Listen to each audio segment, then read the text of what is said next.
Hai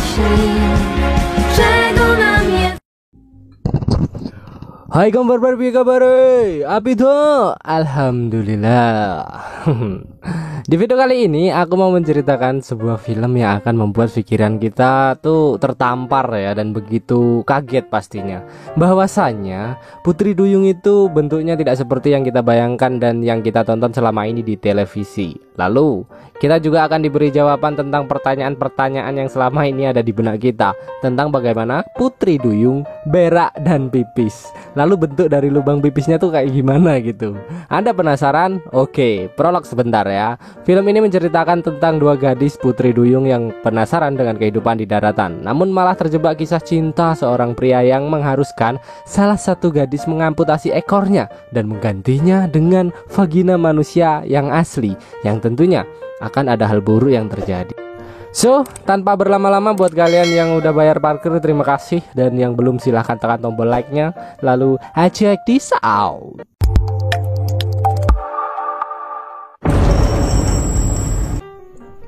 Film ini diawali dengan satu keluarga yang sedang asik bernyanyi di tepi pantai bernama Lolita dan Red, sedangkan anaknya yang memiliki rambut estetik bernama John. Saat mereka sedang asik latihan dan bernyanyi di pinggir pantai, tiba-tiba muncullah Putri Duyung yang memperhatikan alunan nyanyian mereka. Lalu kakaknya pun menyusul dan ikut mendengarkan, kemudian menyanyikan lagu mereka.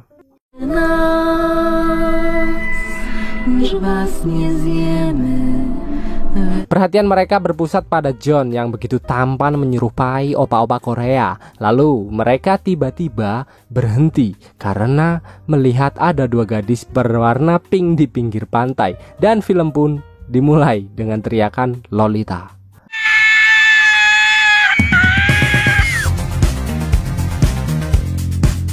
Lalu scene berpindah di sebuah bar atau klub malam bernama Adrian. Terlihat Lolita dan family sedang menyanyikan lagu yang membuat semua pengunjung berjoget-joget. Bahkan mbak-mbak koki yang bawa semangka jumbo pun ikut berjoget. Kemudian muncullah bapak-bapak tua pemilik bar dan menyapa semua pelanggannya. Tampak bapak-bapak ini mencium bau amis dari klub mereka. Ia pun penasaran, kemudian mengecek asal bau itu. Dan ternyata asal bau itu dari ruang ganti para penyanyi. Dan ketika ia membuka ruangan, ia dikagetkan dengan dua gadis mulus berwarna pink yang sedang joget-joget di ruangan. Lalu mereka pun memperkenalkan diri. Yang berambut hitam bernama Golden, yang berambut golden bernama Silver. Loh, kok kebalik? Sang bos awalnya tampak tak menyukai kedua gadis itu karena tak seharusnya berada di klub yang penuh alkohol dan hiburan berbau dewasa. Namun Red dengan sigap menyuruh mereka melucuti pakaiannya dan memperlihatkan bentuk kelamin kedua gadis ini yang ternyata nggak ada lubangnya. Loh, kok?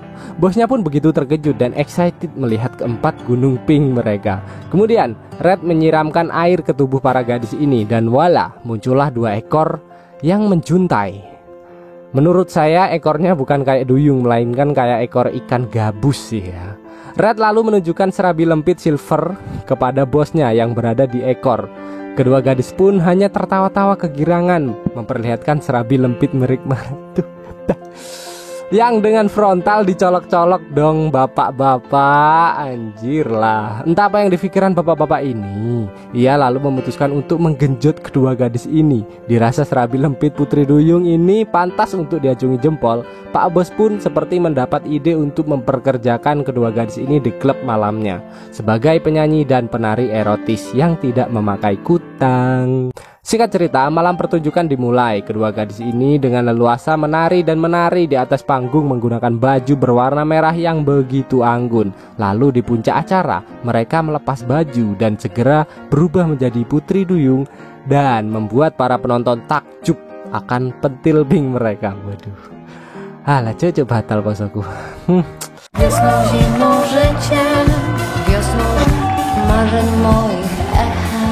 Setelah pertunjukan itu, tampak Silver sangat bahagia berada di samping John dan benih-benih cinta mulai tumbuh antara mereka berdua. Tapi berbeda dengan Golden yang tampak takut saudaranya jatuh cinta dengan seorang pria, karena memang kelemahan Putri Duyung adalah jatuh cinta dengan seorang pria.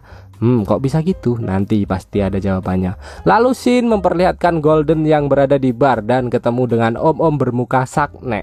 Tanpa pikir panjang, karena tatapan dari Golden yang seperti menunjukkan kalau serabinya lagi anget, sang lelaki langsung memberi kode untuk ikut dengannya ke tepi pantai. Dan faktanya, Putri Duyung yang selama ini kita lihat sebagai sosok yang cantik dan baik hati, dengan sekejap mata berubah menjadi sesosok iblis pemakan manusia yang begitu kejam dan tak segan-segan mencabut jantung manusia lalu memakannya di dalam air.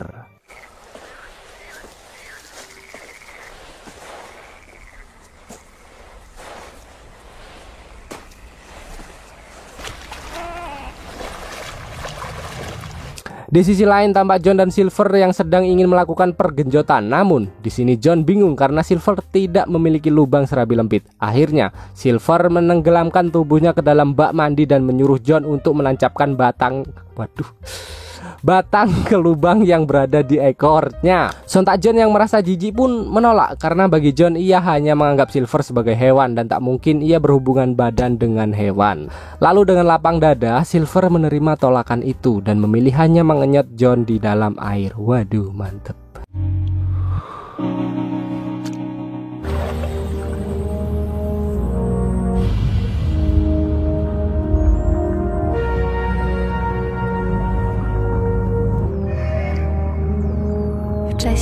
Singkat cerita, setelah basah kuyup, Silver bertemu dengan Golden yang mendapati bercak darah sekaligus luka pada pipinya. Dan Golden mengatakan ia hanya memakan sapi. Namun, tampak kecurigaan muncul di raut wajah Silver karena memang mereka telah berjanji untuk tidak membunuh manusia maupun menyakitinya. Malam pun tiba, kini Golden dan Silver kembali mempertunjukkan kebolehan mereka dalam bernyanyi. Dan seolah-olah nada yang mereka nyanyikan mengandung mantra yang membuat para penonton dibawa terbang ke dalam jurang kenikmatan. Dan ini juga adalah salah satu kemampuan dari seorang Putri Duyung yang mampu merayu mangsanya dengan mudah hanya dengan tatapan mata dan senyuman yang begitu manis. Faktanya, mereka memiliki semar mesem hasil bertapa bersama Ki Joko Bodo. Lolo.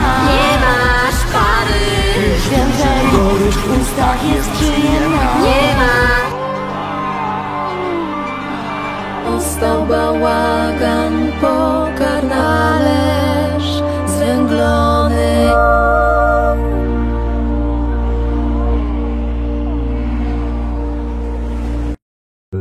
Setelah selesai pertunjukan, mereka berdua tampak merasakan ada kedatangan iblis di sekitar mereka. Dan iblis itu ternyata ada di samping mereka. Kemudian Golden dengan beraninya mendekati lelaki yang memang tampak menyeramkan itu. Ternyata orang itu adalah jelmaan iblis tanduk yang awalnya ia memiliki 2 tanduk. Namun satu tanduknya berhasil dipotong oleh nelayan. Dan yang satunya lagi ia patahkan sendiri agar mirip seperti manusia.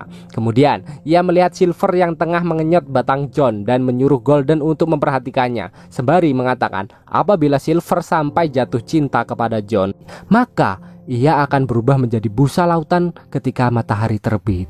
Dan benar saja, ketika mereka berada di rumah tampak ternyata Silver tengah jatuh cinta kepada John. Dan terlihat jelas pada raut wajah Silver senyuman yang begitu bahagia karena rasa cintanya kepada John. Lalu Golden mengatakan apa yang dikatakan iblis tanduk dan mengatakan kalau itu cuma tahayul. Dan tiba-tiba di sela-sela keasikan mereka menonton TV, muncullah berita yang mengabarkan bahwa ada orang mati dalam keadaan leher putus dan jantung telah hilang. Kemudian Silver yang mengetahui itu adalah perbuatan Golden, segera memberinya pelajaran dan melarangnya untuk tidak memakan manusia lagi. Kemudian Red memukul mereka berdua sampai pingsan. Lalu dalam keadaan pingsan mereka berdua dibawa ke jembatan dan tubuh mereka dibuang begitu saja dari atas jembatan. Karena Red takut jika merekalah yang akan menjadi korban keduanya. Hingga akhirnya terjadilah perkelahian antara John dan Red karena menganggap bahwa John telah jatuh cinta kepada Silver, yaitu sesosok iblis yang sangat berbahaya.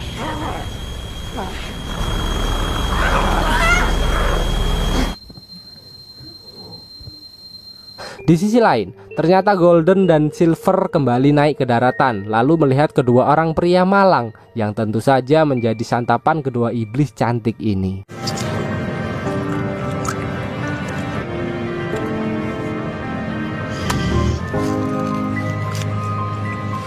Malamnya, di saat John dan family tengah berada di ruang ganti, Mereka dibuat kaget ketika melihat Golden dan Silver masih hidup dan dengan senyuman memeluk John.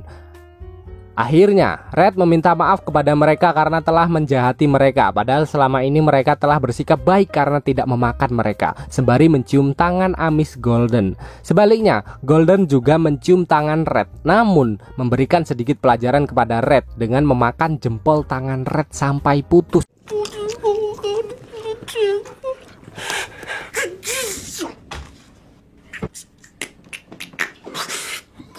Hingga akhirnya tibalah saat pemotretan dan tampak buah apel yang begitu ranum dan berwarna pink. Kembali lagi Golden memperingati Silver dengan bahasa duyung agar tidak jatuh cinta kepada John. Namun karena otak Silver sudah dipenuhi dengan batang John, ia malah marah dan menyuruhnya untuk tidak mengatakan itu lagi. Di lain hari, John dan Silver menyiapkan uang yang begitu banyak untuk melakukan transplantasi kaki manusia beserta serabi lempitnya dan menukarnya dengan ekor Silver yang begitu berharga. Entah atas dasar apa, teknologi apa, sang dokter pun menyanggupinya. Dan operasi pun dilakukan di atas meja es, lalu memotongnya menggunakan gergaji tanpa obat bius karena Silver masih sadar dan bernyanyi. Lalu menukar ekor dengan kaki manusia asli, kemudian menjahitnya layaknya lagi jahit bantal bolong. Waduh. Dan voila, operasi berhasil, Silver mampu berjalan dengan kaki dan serabi lempit barunya. Waduh, teknologi yang sangat visioner sekali, Bung. Singkat cerita, karena otak Silver sudah dipenuhi batang dan sudah bosan mengenyot batang terus, ia akhirnya memberanikan diri untuk mencicipi serabi lempit barunya. Tapi yang terjadi malah jauh dari ekspektasi. Serabi lempit Silver malah ngeluarin banyak darah yang membuat John jijik dan rasanya mungkin tidak legit dan menggigit.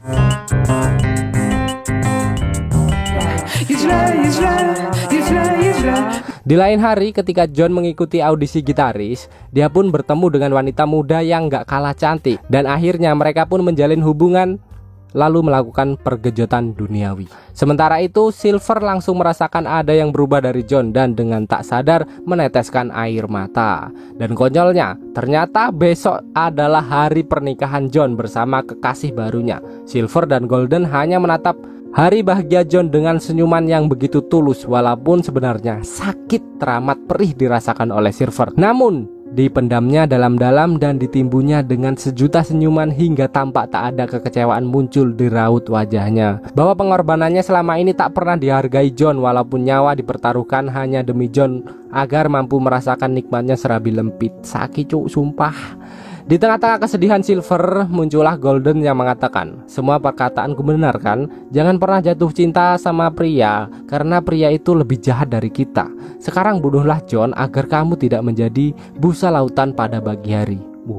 Lalu Silver terdiam dan segera pergi menghampiri John yang sedang memandang ke arah matahari yang segera akan terbit. Kemudian mereka berpelukan dan berdansa kecil-kecilan. Awalnya gigi Silver berniat membunuh John, tapi karena pelukan hangat John mampu kembali meluluhkan hatinya, hingga ia lebih memilih mati dalam pelukan John dan berubah menjadi busa lautan.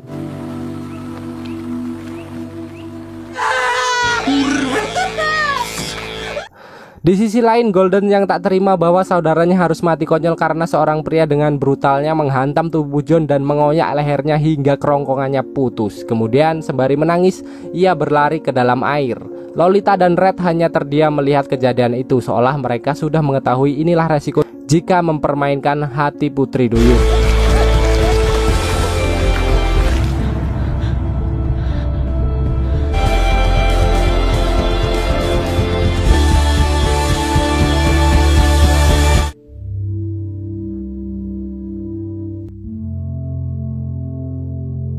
Dan film pun Adama. Sungguh ending yang mengharukan ya saudara-saudara. Film drama musikal yang benar-benar epic ya Bung. Tapi jujur ya, walaupun saya pada awal film agak dibawa bosan sama ini film karena skinnya tuh dikit-dikit nyanyi gitu, sampai bosan saya dengarnya. Mending kalau lagunya bagus, nggak ngerti artinya cok, bahasa Polandia anjir, tetangganya Kazakhstan gitu loh.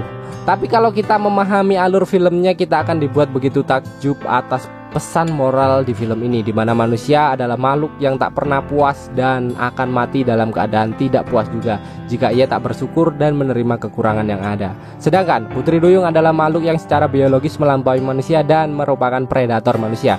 Tetapi Ia hanya memiliki satu tujuan dalam hidupnya, yaitu mencintai dan rela mati demi seseorang yang ia cintai. Beda sama manusia, kalau kekasihnya mati ya cari lagi dia lah.